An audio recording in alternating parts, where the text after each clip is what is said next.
I had just logged into my Outlook when I saw the invite. 9:30 a.m. meeting with Jason. No subject, no context.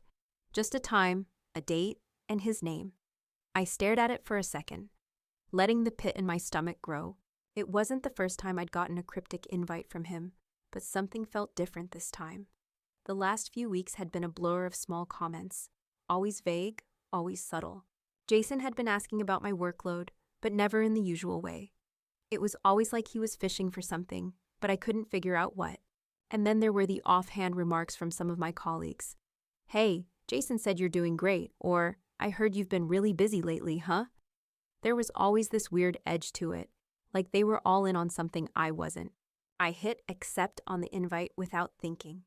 I wasn't sure what I was walking into, but at that point, I'd gotten used to feeling like I was about to get blindsided. And it had happened before. Nothing new. I'd weathered it. The next morning, I walked into the meeting room, and there he was, hunched over his laptop, not even looking up when I entered. Jason barely acknowledged me with a grunt, his eyes glued to the screen like he had more important things to do. My stomach twisted, but I didn't show it. "Thanks for coming in," Jason said, his voice almost mechanical, like he was reading from a script.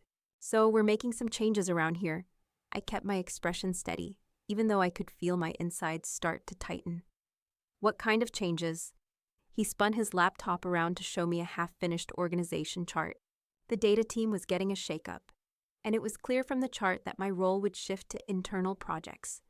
He was trying to be casual, but there was a rehearsed quality to his words, like he'd already said this a dozen times. "Internal projects?" I asked, my voice steady even though I wanted to scream. "What kind of projects?" Jason didn't meet my eyes, like he knew this wasn't the full story. He waved his hand vaguely. "Oh, things that will broaden your skill set." Special projects. My mind raced as I tried to make sense of it. The last few years I'd spent building detailed, high-impact customer retention models that helped keep our company's most profitable accounts. And now I was being told I was getting reassigned to some vague, special project. My work, my hours, my expertise, suddenly reduced to something less. I could feel my heart sinking as I realized what was happening. I wasn't just being reassigned. I was being sidelined for someone who barely understood the nuances of what I did. Jason didn't get it. He didn't see the importance of what I had built. I stayed quiet, nodding like I was okay with it, but inside, I was furious. This wasn't a positive opportunity. This was a quiet dismissal. It was the kind of thing that happened when they didn't want you around anymore, but didn't have the guts to tell you to your face. I walked back to my desk, the weight of it all pressing down on me with every step. My stomach churned, the queasy feeling mixing with the tightness in my chest. I dropped into my chair, barely noticing how it creaked beneath me. The cold glow of my computer screen felt harsh as I stared at it, unsure of what to do next. I hit log off on Slack without even reading the messages that had piled up. I didn't have the energy for small talk or for pretending everything was fine. I opened a Google Doc instead, a blank page staring back at me. I didn't even know where to begin, but I had to. I had to make sense of what had just happened, of everything that had been building up over the last few months. I started typing, my fingers moving almost automatically as I recorded every detail. Jason announced restructure, data team shift, no details given. My work, my dashboard, my models would be wiped clean, replaced by something that wasn't mine, something watered down and shallow. I knew it. I could feel it in my gut. I was being erased. The more I typed, the more it sank in. The vague comments from Jason, the meetings I'd been left out of, the way people started treating me like I didn't matter anymore. Looking back now, it all added up to this quiet, deliberate push to the side. Jason hadn't even given me the courtesy of a real conversation about it. He'd just handed me a vague assignment and hoped I'd be too grateful for special projects to notice what was really happening. I ran my hands over my face, trying to shake off the anger bubbling up inside me. My mind wandered back to when I first built the retention models. I had spent hours, days even, poring over data, cross-referencing customer insights, tweaking algorithms until they were just right. Every line of code had a purpose. Every dataset told a story, helped us see where the company was thriving and where we were losing ground. Those models weren't just numbers on a screen. They were the backbone of how we kept the most profitable accounts. They were why the company was still standing, why they'd kept me around for so long. And now I was being told that someone else would handle it. Someone who didn't even understand the fundamentals. Someone who wasn't me. I forced myself to keep typing. The words felt like bricks, heavy and cold, stacking one after another as I documented how my work was being undermined. My stomach flipped again. I was being replaced by someone less qualified, someone who didn't have the years of experience, the knowledge, or the context that I had built up from the ground up. It was like watching someone walk in, see a masterpiece you spent years crafting, and casually slap a good enough sticker on it. I hated the feeling of being pushed out. I hated the way Jason acted like this was some kind of opportunity for me, when all I could see was a cold dismissal. I wasn't being promoted. I wasn't being given more responsibility. I was being sidelined, shoved into a corner where my skills wouldn't be needed anymore.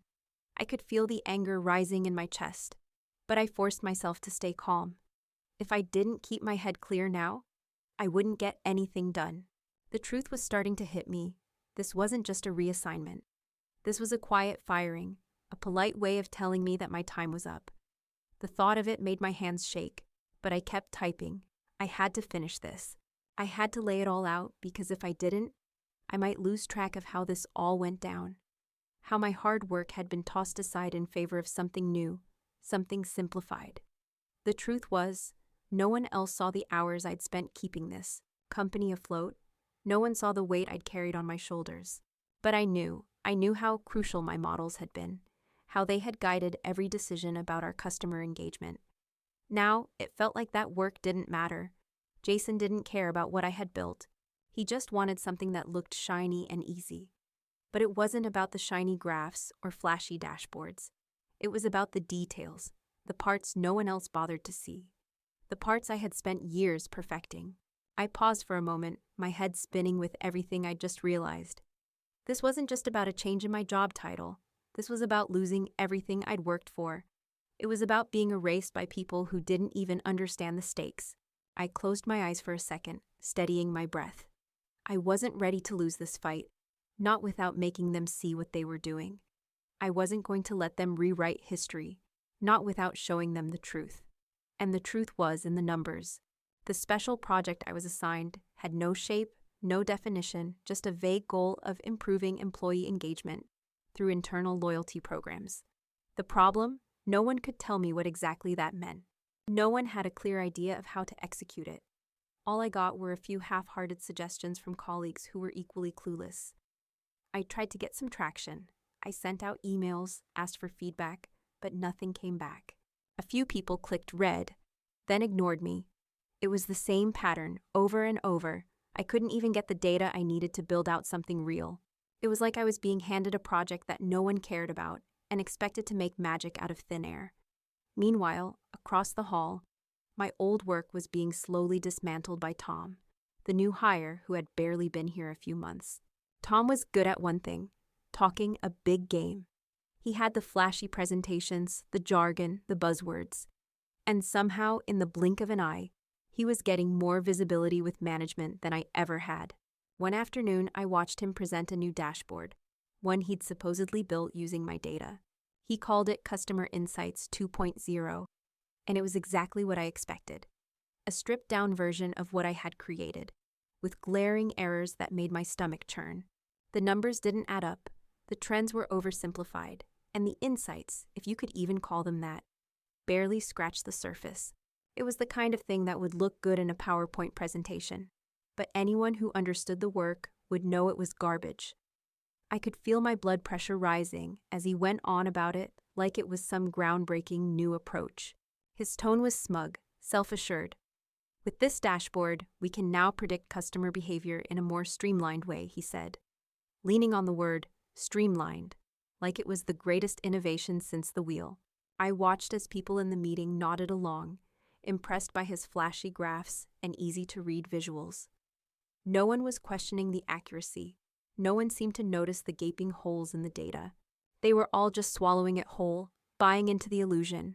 My work, My years of building complex, accurate models was being repackaged as simplified and presented as if it was a fresh idea. I started saving copies of my old dashboards, keeping them to myself. I couldn't trust that anyone would care about them if I didn't. I made backups of every version history, every calculation, every formula. If I had to, I'd bring them out later. Then came Tom's simplified churn model. He showed it off in a company-wide meeting, acting like it was the answer to all our problems. The model was missing crucial data points, the ones I had spent years fine-tuning to make sure we weren't blindsided by customer churn. I could see immediately how much it was undermining our ability to forecast correctly. The gaps in the data were so obvious, it felt like a slap in the face. And yet, no one said a word. They all looked at him like he was a genius. A few people even clapped when he finished. That's when it hit me. They weren't paying attention to the nuanced data I'd built anymore. They weren't interested in the depth of what I had done. They were just eating up Tom's shallow numbers, believing that if it looked pretty enough, it must be right. I could feel my frustration building every time someone complimented his work. It was like watching someone take credit for everything I'd done without having a clue about how it all fit together. But what could I say? No one was listening to me anymore. I couldn't confront Tom. I couldn't go to Jason. Not yet. The urge was there, but I knew it wouldn't do any good. No one was listening. Not now.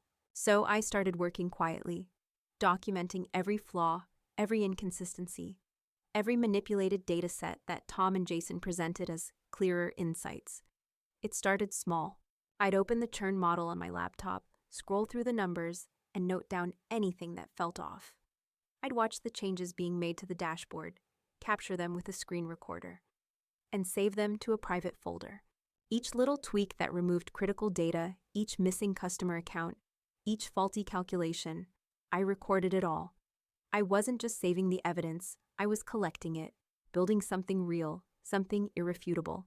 I spent late nights cross-checking customer data. I pulled old records, I compared them to the new reports, and I found gaps, big ones. Variables that should have been flagged, customer exits that should have been highlighted, gone, just erased. My eyes burned from staring at the screen for too long, but I couldn't stop. I had to make sure I didn't miss anything. As the weeks passed, my focus shifted. The anger I'd felt in the beginning started to dull. The frustration, the desire to confront them, it was all fading, replaced by something else. Detachment. This wasn't about fighting anymore. This wasn't even about getting justice.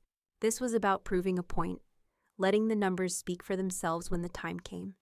I organized everything: emails, Slack messages, screenshots, versions of the dashboards. I put them in folders on a private drive, kept them separate from everything else. I didn't want to risk losing any of it. I was building a case, one tiny piece at a time, methodically, patiently. The longer I worked, the clearer it became that this wasn't just a little mistake on Tom's part. This was deliberate. He was selling a false narrative, and Jason was standing by it, knowing exactly what was happening. I felt like a stranger to myself, sitting there in the quiet of my apartment, my only company, the glow of my screen. It wasn't about revenge anymore, not really. At least not in the way I had initially thought. It wasn't even about confronting them and making them see what they were doing. It was about the truth. The truth was in the data, and the truth was undeniable. They couldn't hide from that. I'd make sure of it. I could see it clearly now. They were banking on the fact that no one would notice. They thought they could simplify the model, dumb it down, and no one would question it. But I knew better. I had built it. I knew where the holes were, where the gaps would show up. I knew the story the numbers should tell, and those numbers weren't lying. By the time I had everything documented, every error, every altered report, it wasn't just about proving I was right. It was about letting the data do the talking, letting it expose the truth. No matter how neatly they tried to wrap it in a bow, I had become obsessed. Every free moment I had was spent combing through records, comparing data sets, reviewing the changes they'd made, capturing new ones. It was exhausting, but it also gave me a strange sense of control. The more I worked, the more I could feel the pieces falling into place, like a puzzle that had seemed impossible to solve but was now starting to reveal itself. Somewhere along the way, I stopped feeling angry. Maybe it was the silence of it all, the solitude. Maybe it was knowing I was doing the right thing. The truth wasn't going anywhere. The numbers were clear, and when the time came, they would speak for themselves. It was just another routine check of the Churn dashboard, something I'd done 100 times before. But this time, something didn't sit right. I blinked at the screen, trying to process what I was seeing. The Churn numbers were way lower than they should have been. Way lower. The report was claiming the lowest churn rate we'd ever had. An all-time low, they said. But I knew better. I knew that wasn't true. I sat there for a moment, feeling the weight of the lie settling over me. I grabbed the spreadsheet I'd kept, the original data I'd backed up months ago, and started comparing. There it was. Several key accounts, large ones, had left. Gone completely, and they weren't flagged anywhere on the dashboard. Some clients were misrepresented, showing up as voluntary exits, when I knew damn well they were the result of poor customer support, something that should have been addressed. But none of that was on Tom's dashboard. The gaps were glaring, but I wasn't surprised. I'd expected this. What did surprise me was the casualness of it. They weren't even trying to hide it well. It was like they thought no one would notice, like they could spin these numbers to make everything look better than it was. I started making mental notes. Something had to be done. But I couldn't just blow it all up right then and there. I couldn't go straight to Jason or Tom. Not yet. That would be too obvious. Instead, I began quietly reaching out to people. I started with customer success. Hey, have you noticed anything weird with the churn numbers? They seem lower than expected, right? I asked, trying to sound casual. Most of them didn't seem to care enough to dig deeper. They shrugged it off, but a few gave me the answer I was hoping for. Yeah, we've lost a few big accounts, but the dashboard isn't showing them as churned. It wasn't a surprise. It was confirmation. The numbers were off and the team wasn't paying attention. They were too distracted by the good news, by Tom's glossy, oversimplified dashboard that made everything look perfect. I reached out to finance next. I was looking at the churn data, and some of the accounts don't match up with the invoices. Have you noticed that? They weren't as dismissive as customer success had been, but they didn't seem too concerned either. Well, it's possible, but if the dashboard shows a low churn rate, I guess that's good, right? I felt the weight of the fraud grow heavier with each confirmation, but no one seemed to care. They were too focused on the numbers that made the company look good, too distracted by the shiny, simplified reports that Tom was presenting in meetings. The truth wasn't glamorous. The truth didn't fit the story they were trying to sell. Still, I remained patient. I wasn't going to blow my cover yet. I wasn't going to make a move until I had all the evidence, until the discrepancies were too big to ignore. And they were growing. Every time I looked at that dashboard, the lies stacked up. I could see it all unraveling, piece by piece. I just had to wait, because I knew, eventually, someone would have to notice. I didn't expect to run into Darren that morning. He was walking past my desk, coffee in hand, looking distracted. I almost didn't stop him, but something made me do it. "Hey Darren, got a second?" I called out, making sure I didn't sound too eager. He glanced at me, then at the pile of paperwork in his hands, before shrugging and pulling up a chair. "Sure, what's up?" I hesitated for a beat. There was a part of me that wanted to just get to the point, but I couldn't come right out and say it. Not yet. Instead, I casually mentioned, "I've been noticing some weird things in the churn reports lately. Some clients aren't flagged correctly, and the numbers look too good to be true. Have you been seeing anything off with the billing side?" Darren set his coffee down, his brow furrowing. "Actually, yeah. I've been having a hell of a time with Q3 renewal invoices. The churn data doesn't line up with the actual downgrades we've had. I've raised it with Tom, but he brushed me off. Said it was just a timing artifact." "Timing artifact?" I repeated, trying to keep my voice casual, even though I felt a flicker of something, suspicion maybe, at the back of my mind. "Yeah," Darren said, his voice dripping with disbelief. Basically, he said it was just a lag in the data and that everything would catch up in the next report. But I've been tracking this stuff, and I'm telling you, it's not just timing. There's something weird going on." I leaned in slightly, lowering my voice just enough that no one could overhear. "Have you looked at the contract terms? Maybe there's something in the renewal process that's being miscounted. If we're missing data on downgrades or cancellations, it could be because the contracts aren't being flagged properly when they change." Darren's eyes widened slightly, and he nodded. "That's a good point. I haven't dug into the contract terms in a while, but I'll take a look. I just thought it was a data issue, you know? I could feel my pulse quicken as the conversation started to take shape. This was the first crack in the system. Darren was starting to see what I'd been seeing, and I could tell he was thinking harder about it now. Look, I said, keeping my voice low. If there's something bigger going on here, we've got to keep it quiet. We can't let anyone know we're questioning things yet.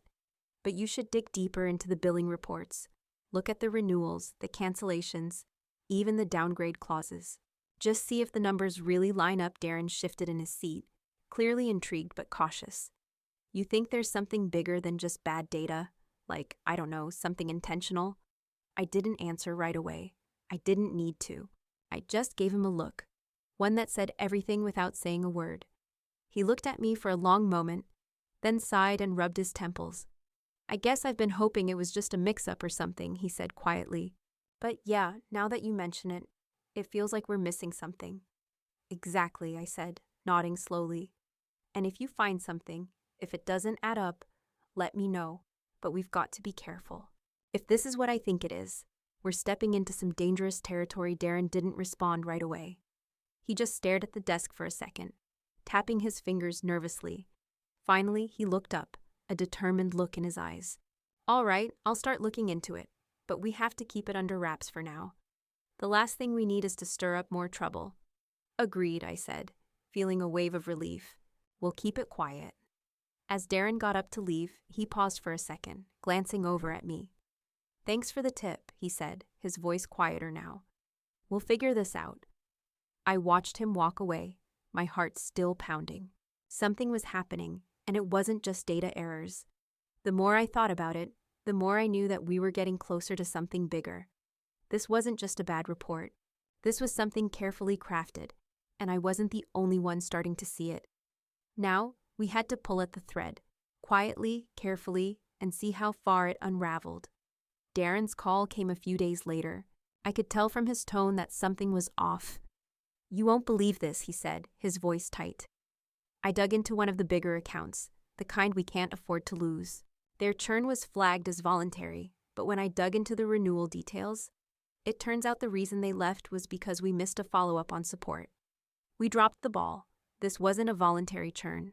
It was avoidable, but it's buried in the numbers like it never happened. I sat there, staring at the phone in my hand, feeling the weight of it sink in. Another one, another key client erased from the truth. This wasn't a mistake. It was manipulation. I wasn't crazy. This was exactly what I'd suspected all along. I hung up the phone and sat there in silence, the hum of the office around me fading into the background. I'd been collecting evidence, documenting every discrepancy, but now it was time to put it all together. I started working, pouring everything I'd gathered into one formal report, side-by-side comparisons of the old and new churn models, showing exactly what had been changed and how the data had been skewed. Screenshots of the manipulated numbers, documents from customer success and finance that proved the original churn reports had been more accurate, more comprehensive. I spent hours on it, fine-tuning the language, making sure it was clear, irrefutable. But I wasn't sending it out yet. Not to legal, not to management, not to anyone. I knew what I was holding, and I needed to sit with it for a little longer. Let the pieces settle. Let the truth fester in silence. Because when it all unraveled, and it would need to be perfect. A few days later, I found myself in the conference room for a company-wide meeting. The CEO was there, looking over the agenda like he had no idea what was coming. Tom was there, of course, all smiles and flashy charts, ready to present his latest churn data, numbers that were still full of holes, still missing key accounts, still making everything look like it was under control.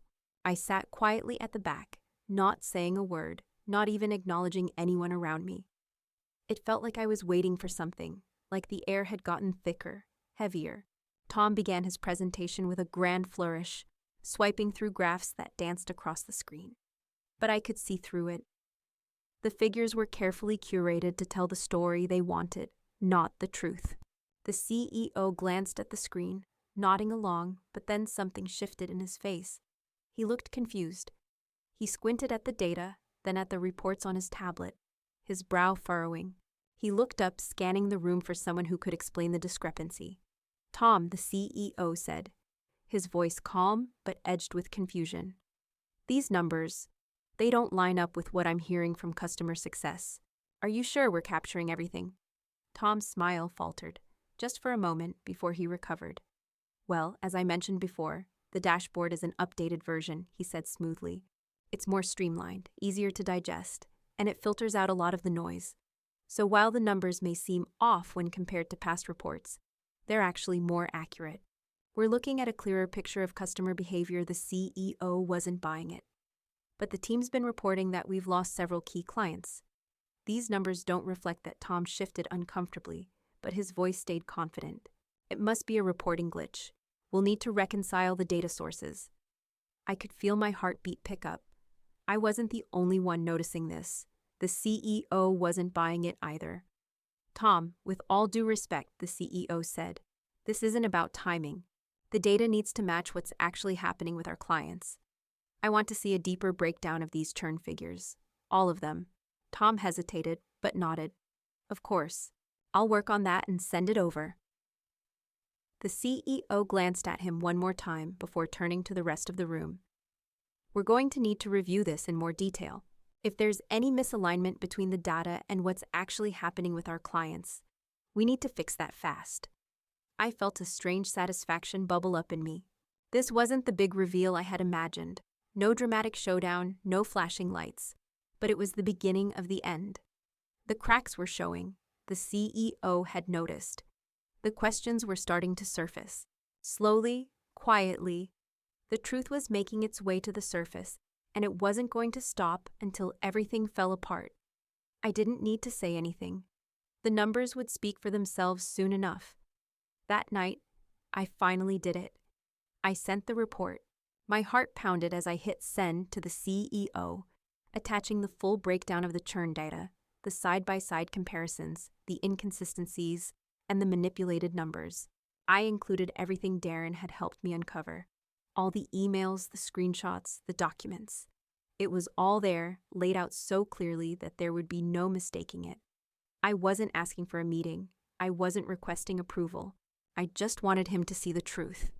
The next morning, my inbox pinged with an email from the CEO. The subject line was simple, meeting requested. My stomach tightened. It was happening.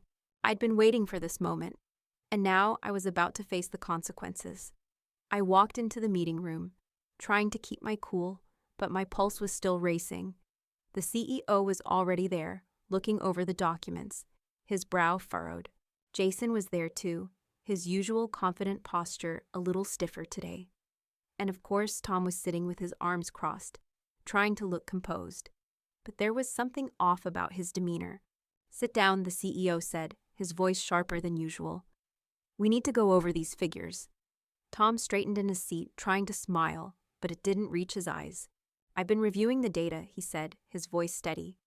And I'm confident that everything in the report is in line with what we've been seeing.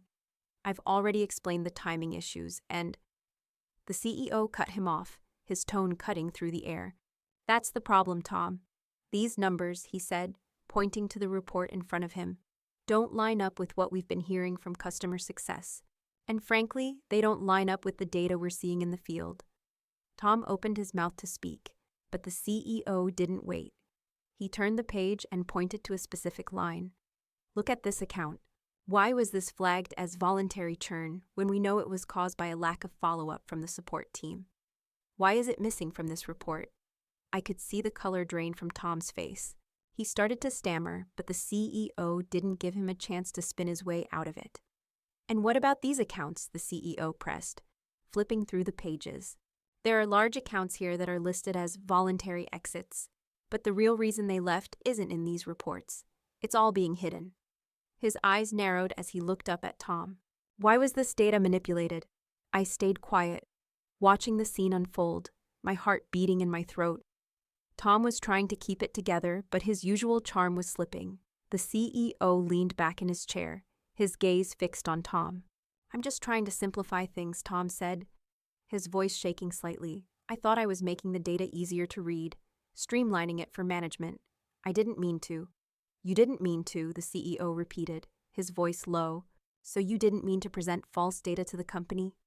To misrepresent our churn numbers and mislead the entire team about the state of our clients? Tom's jaw clenched, but he couldn't respond. The weight of the accusation was sinking in, and there was no way to spin it anymore.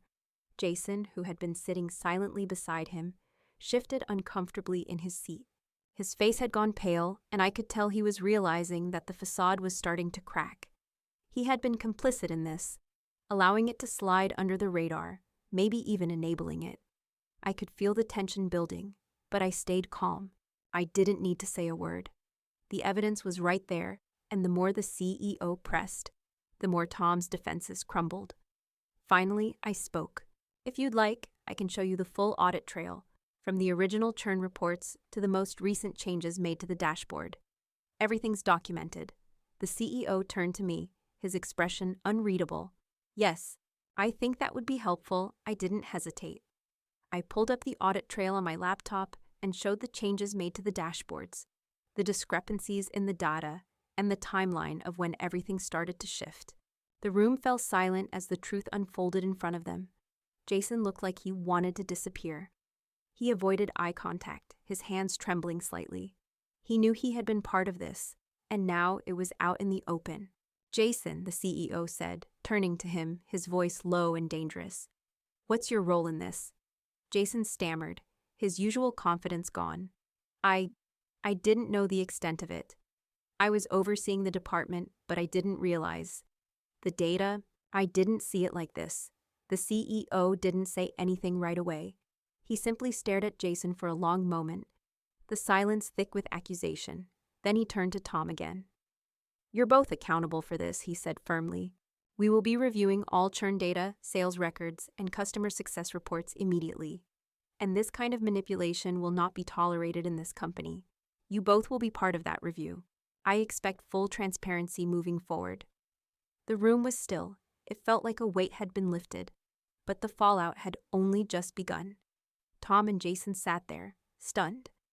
As the truth spread like wildfire, I sat back in my chair, the calmest I'd felt in weeks. It was over. The lies had caught up with them. And now there was no going back. The fallout was fast, brutal, and relentless.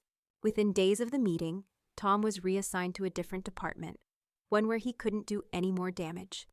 Jason was reprimanded, but that was the least of it.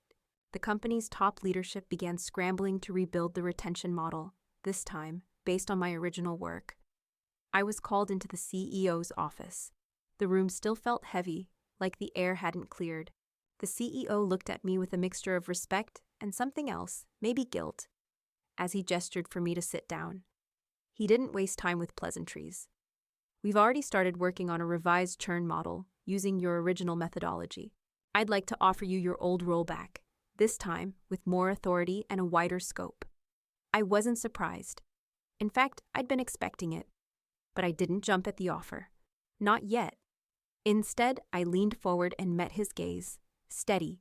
I'll take the role back, I said. But I want full access to the company's systems. I need clear oversight on the data, full transparency, and a direct line to you when it comes to accountability moving forward. He didn't flinch. He'd known what I was capable of now, and he was willing to do what it took to keep me in the fold. Done, he said, his tone firm. And I'll make sure we put systems in place to prevent something like this from happening again. I held his gaze, but there was something else I needed to address. I wasn't done. I want retroactive equity vesting for the time I've put in, and I want more direct involvement in strategic decision-making. If I'm going to be responsible for rebuilding these models, I need a seat at the table when it comes to how the company moves forward. There was a long pause, just enough for me to feel the weight of the silence. The CEO didn't rush to respond, but when he finally spoke, it was with the same resolve. I understand. We'll make that happen. Consider it a priority, I nodded, finally feeling like the ground beneath me wasn't shifting anymore. This wasn't about proving myself to anyone anymore. It wasn't about seeking validation from the people who had overlooked me. It was about standing my ground and owning my future. As I left his office, I felt the weight of the past months lift off me. I had control now. I didn't need to beg for a seat at the table. I was already there. And for the first time in a long time, I knew where I stood, not just with the company, but with myself.